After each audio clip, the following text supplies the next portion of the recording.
akan sharing mengenai pengembangan program pendidikan dan pelatihan. Pelatihan dan pengembangan adalah suatu subsistem dalam sebuah organisasi yang menekankan pada perbaikan kinerja individu. Terdapat perbedaan antara pengertian pelatihan dan pengembangan. Pelatihan adalah untuk meningkatkan penguasaan keahlian seseorang pada pekerjaannya saat ini. Sedangkan pengembangan adalah untuk menyiapkan dirinya menerima keahlian baru karena ia akan memegang pekerjaan yang berbeda. Terdapat tujuan diadakannya pelatihan. 1. Untuk meningkatkan kinerja. 2. Membantu memecahkan permasalahan operasional. 3. Mempersiapkan karyawan untuk promosi. 4. Mengorientasikan karyawan terhadap organisasi. Dan 5. Memenuhi kebutuhan pertumbuhan pribadi. Pelatihan diperlukan ketika sebuah organisasi perlu memfasilitasi para pegawainya untuk belajar tentang perubahan sistem, teknologi, proses, ataupun prosedur.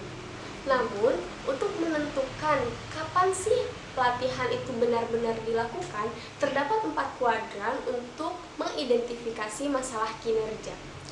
Pada kuadran A, apabila pegawai memiliki motivasi, pengetahuan, dan keterampilan yang rendah, bisa jadi pegawai tersebut berada pada jabatan yang salah, sehingga manajemen perlu melakukan intervensi. Pada kuadran B, apabila pegawai memiliki motivasi yang rendah, namun pengetahuan dan keterampilannya tinggi, maka ia sama sekali tidak membutuhkan pelatihan, namun manajemen perlu mendesain ulang sistem kerja. Pada kuadran C, apabila pegawai memiliki motivasi, pengetahuan, dan keterampilan yang tinggi, maka manajemen perlu memberikannya pekerjaan khusus, seperti menjadikannya mentor bagi pegawai baru. Pada kuadran D, apabila pegawai memiliki motivasi yang tinggi, namun memiliki pengetahuan dan keterampilan yang rendah, maka manajemen dan pegawai tersebut harus berkumpul bersama membahas permasalahan pegawai tersebut, serta mengembangkan rencana untuk meningkatkan keterampilan yang dibutuhkannya, seperti melakukan external training ataupun on-job training.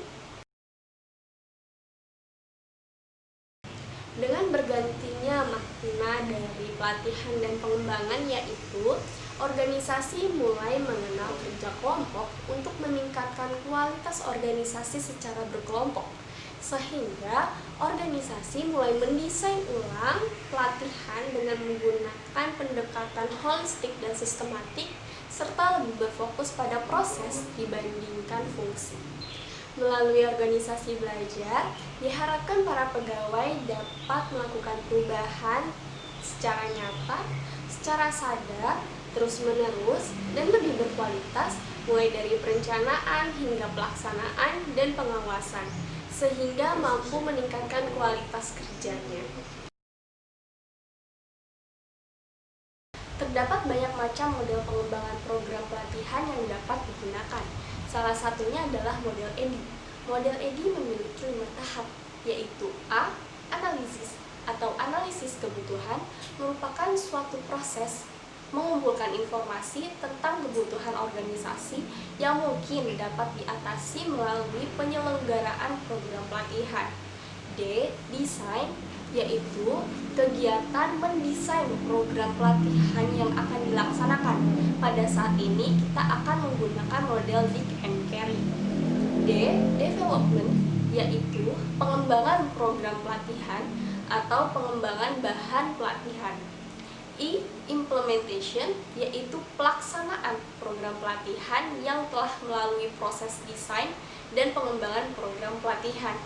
E. Evaluation, yaitu kegiatan menilai program pelatihan yang telah dilaksanakan, biasanya dapat menggunakan model CIPP ataupun model CARE. Untuk melaksanakan program pelatihan dibutuhkan Training Need Analysis atau TNA. Terdapat 8 langkah TNA yang harus dilakukan. 1. Melakukan klarifikasi terhadap masalah kinerja. Maksudnya adalah Pelaksanaan TNA ini diawali dengan adanya keluhan dari suatu organisasi, di mana keluhan-keluhan tersebut dapat digunakan untuk mendeskripsikan masalah serta menentukan solusi yang tepat. 2. Mencermati kesenjangan kinerja. 3. Menentukan rencana pengumpulan data. Untuk mencermati permasalahan yang ada, kita dapat menggunakan observasi kepada karyawan ataupun lingkungan kerja. 4. Menentukan metode pengumpulan data. Untuk metode, kita bisa menggunakan metode observasi, wawancara, analisis dokumen, ataupun uji kinerja. 5. Menentukan responden, di mana sampel yang digunakan untuk pengumpulan data bisa kita gunakan dari karyawan, supervisor, manajer, ataupun nasabah. 6. Menyusun instrumen dan melakukan pelaksanaan pengumpulan data.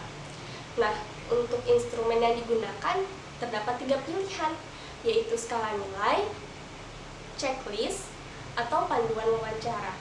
7. Melakukan analisis data. Dan 8. Membuat laporan TNA.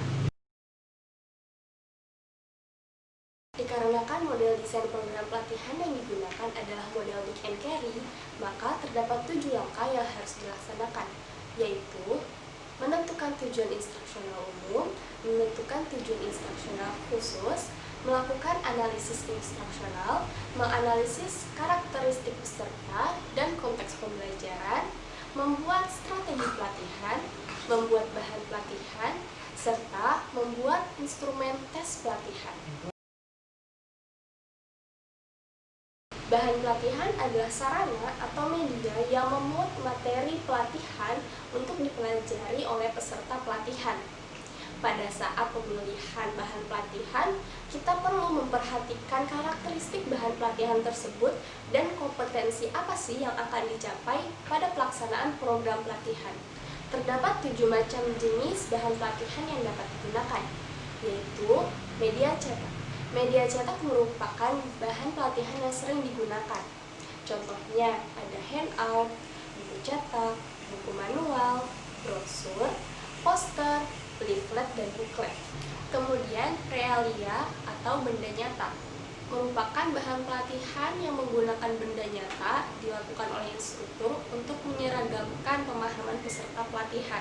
Contohnya adalah program pelatihan teller bank, di mana instruktur menggunakan uang asli dan uang palsu untuk membedakan dan ditunjukkan kepada peserta pelatihan.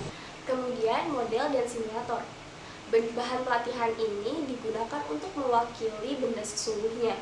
Contohnya adalah replika sebuah mesin dan simulator ruang pesawat terbang. Kemudian program audio. Media ini dapat digunakan untuk program pelatihan yang meningkatkan kemampuan berbahasa dan seni. Contohnya adalah listening skills dan pronunciation. Kemudian program video. Media ini dapat menampilkan informasi secara realistik atau menayangkan peristiwa dan objek yang telah direkam.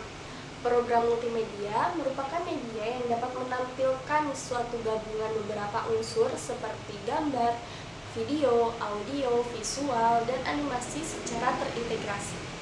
Nah, yang terakhir adalah web dan internet, di mana bahan pelatihan atau pesan yang dikirimkan oleh panitia dapat diterima langsung oleh peserta pelatihan. Hal ini berdampak pada proses pembelajaran yang dilakukan oleh peserta pelatihan. Terdapat 3 cara pengadaan bahan pelatihan. Yang pertama, membeli bahan pelatihan. Namun pada saat membeli, bahan pelatihan tersebut harus sudah lulus uji ahli dan memiliki buku panduan penggunaan bahan pelatihan tersebut. 2. Menciptakan bahan pelatihan. 3. Memodifikasi bahan pelatihan yang sudah ada menjadi baru.